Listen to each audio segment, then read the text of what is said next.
are better than the Panda Professionals. Over here in the lights, the River Beach Breakers against the Sidewalk Ponies. They may be having some kind of difficulties, but in less than 2 minutes, it's not going to matter anymore.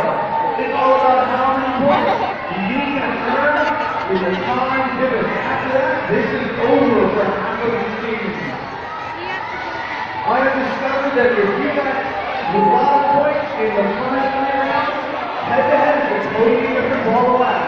And conversely, if you do bad, sometimes your head-to-head is what everything comes together. It's like bad luck, good luck, or good luck, bad luck. And in 1 minute and 20 seconds, your luck is going to run out. The Highland Hikers are trying to knock you over the building. That's one big challenge for them. Panda Professionals to the right track. They are adding things to their robot. They are off. They're looking to win their duel in the ocean.